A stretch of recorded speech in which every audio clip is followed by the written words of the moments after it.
Hey students, today we're going to talk about funds of knowledge, and it's only appropriate that I record this from home as we'll be talking about home visits and other things, other ways of accessing our students' funds of knowledge. So first, let's start with this question. What is funds of knowledge?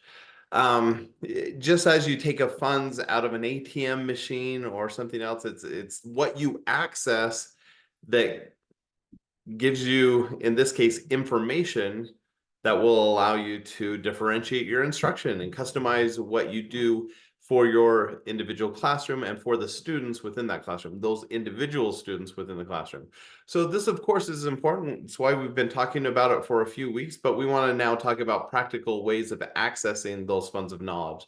So we're thinking about how sharing these funds of knowledge in the classroom might lead to better learning. Now, you probably have a few thoughts about that. Um, but really, if we think back to our own educational experiences and the relationships we had with teachers and which teachers made the biggest difference, I hear this over and over from students that the thing that made the biggest difference was either their passion for the content, but also more commonly, they took a special interest in me. They had a relationship with me. And so that's really the goal with these funds of knowledge is let's get to know our students. Let's get to know their circumstance because it makes a difference. I spent today in the middle school observing a bunch of different classrooms. And in every case where there were behavior issues or disengagement, people dozing off, etc., I would ask the teacher, what do we know about that student? Tell me about their home life. Tell me about what they're interested in. And it was interesting that in many of the instances that where the teacher couldn't tell me the answer to any of those questions, I thought, well, that's part of the reason we're seeing these behaviors in the class is you clearly haven't got to know the student and what makes them tick. And even if, it's obvious that the student wants and needs attention and they're getting it in all the wrong ways, sometimes by getting to know them and their family will give you an insight onto positive ways of giving that attention so it doesn't come down to negative consequences for behavior. In the article I had you read, there were a few suggestions for ways of accessing funds of knowledge. The first was home visits. And this is problematic because in some districts, in some schools, this isn't a possibility. They don't allow you to do home visits. It blurs that line of professionalism. However, I found in most cases, this is not a problem at all. If you go to meet with parents, obviously it's different if you're going just to meet with a student, but if you're going to meet with parents, that shouldn't be problematic at all. And in fact, I've done this many times in my teaching career and have had very, very positive experiences with it, where I've gone to someone's home, I've learned more about their situation. And if nothing else, it gets the parents more invested in what's happening in your classroom. And so they do a better job supporting your student at home. But in many cases, I've learned things that have helped me to better teach my students. One of the experiences I had semi recently, and I might have mentioned this previously, is over COVID, where no one came to school anymore and we weren't feeling connected at all. I actually found excuses to go visit my students so that they could have some human connection.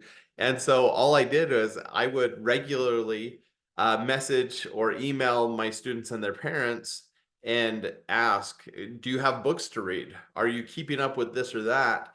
And I was like the mail service. My students were spread all over two different counties, but I would spend hours every day driving to their homes to deliver a few books so they could just read. And these were just books to read for fun. But it was a good excuse for me I would drop it off at the doorstep. I would back up like 10 feet. They'd answer the door and we'd have a conversation from 10 feet away, just to catch up, to see how they were doing, to let them know I was thinking about them.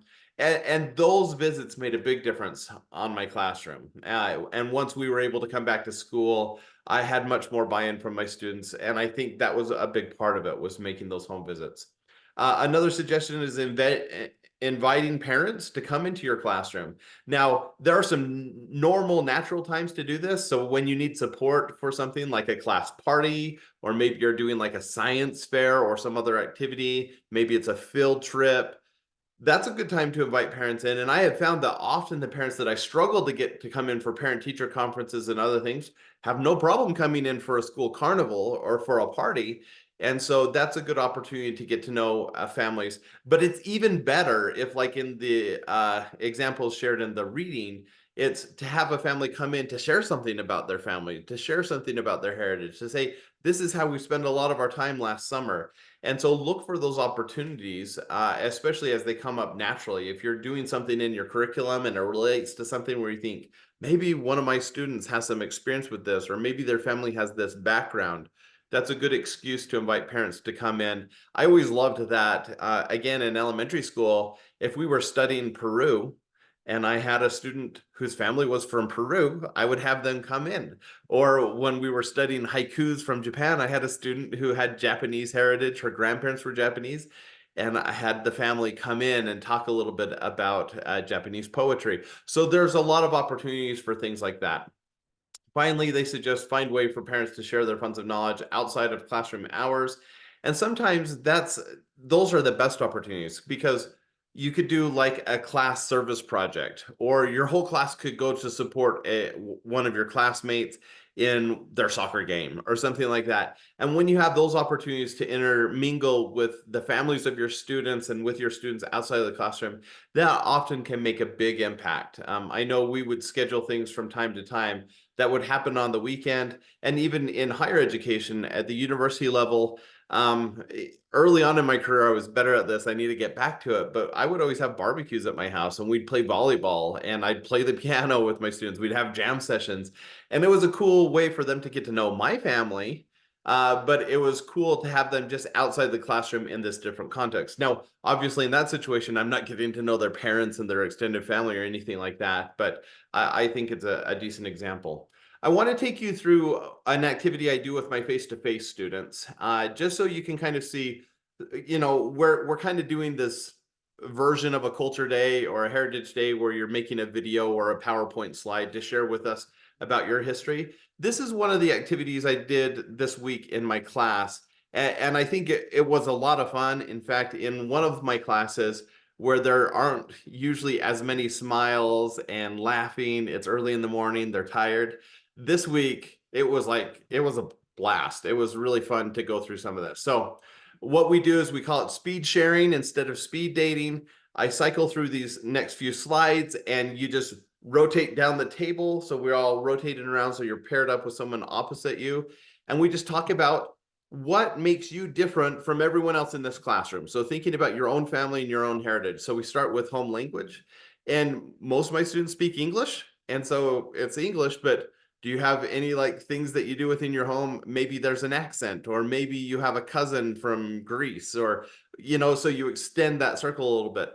We don't spend a lot of time on this because for the vast majority of my students, English is their first language.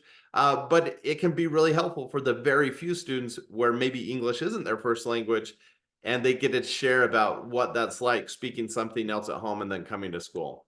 The next one is family values and traditions. We talk about, in my family, holidays are a really big deal. Not necessarily for religious reasons or any other kind of reasons. We just like an excuse to do fun things all the time. And so sharing maybe one of your favorite things. Let me share one of our favorite traditions is for Christmas. We play Candyland with real candy. And so when you pass the gumdrops, you get a gumdrop. If you land on it, you get 2 gumdrops. Once you pass the candy cane place, you get a candy cane. If you land on it, you get 2. And the goal of Candyland in that version is to lose, because the more times you get sent back, the more candy you get, because you have to keep going through the board. So my kids have loved that. It's a silly tradition, but it gives you a peek into our home. It explains why I have 2 chins. So, things like that. It's fun for us. It's important for us. And of course, we could talk about a bunch of different things, but in our speed sharing in class, I just give a couple minutes to go through that, so it goes really quick. The next one is caregiving, and this one we kind of focus on young children, but it doesn't have to be that way. So my sister-in-law from the Philippines, they do a lot of co-sleeping in their home. In my home, my kids have never slept in my bed once, and I have 4 kids. And so it's a little different. And so here, again, you can share something about when you grew up, this is what it was like in your home. I was a thumb sucker. We weren't allowed to have a pacifier, things like that. So just little things like that. Oh, these next several slides don't have pictures yet because this is a work in progress. What do you do with your friends and family? Do you, it's March Madness right now. Is basketball a big deal? Do you go to games? Is it going to the park? Is it, for our family, it's road trips. We love road trips. We go on as many as we can. We love to just drive around and explore and do new things. What's important to your family? For family outings, these are things locally. What do you do when you're bored, basically? And here, our favorite thing is the arcade. We love to go to old school arcades where we can play pinball and old school video game arcades, and then the new ones, of course. And we watch the Mark Rober videos to know how to hack the games. Household chores. What did you do growing up and what do you do now? Did you have like a chart that everyone had different responsibilities and it rotated from week to week? Did you not have any chores at all? Were you given an allowance? Those are kind of interesting things to learn about each other. Educational activities, these ones are kind of harder to think through, but what did you do to learn more about the world? Did you have summer school in your home where your parents made you do a bunch of worksheets and read a bunch of books? Do you go to places like the library or the museum to learn different things, or are there other things that you do in your family? Favorite TV shows, and this, of course, the hope is that we talk about educational TV shows. I didn't have a television for most of my childhood, so I didn't watch Sesame Street. I didn't watch, eventually I got around to like the Mr. Rogers, Reading Rainbow, some of those classic shows, and I've seen those. But today, there's a lot, even like Bluey and things like that, or so I'm told. It's awesome. I don't know. I haven't seen it, but there's a bunch of shows. My kids grew up with Wild Kratts and Word Girl. What shows did you watch? And to add to that, of course, now we have YouTubers. I love Mark Rober for science. I love the Green Brothers with cat crash courses to learn about different things, and then specific things like I like to learn about YouTube, so I watch Colin and Samir and Think Media. What do you watch to learn something about something you're interested in? And just a couple here to wrap up.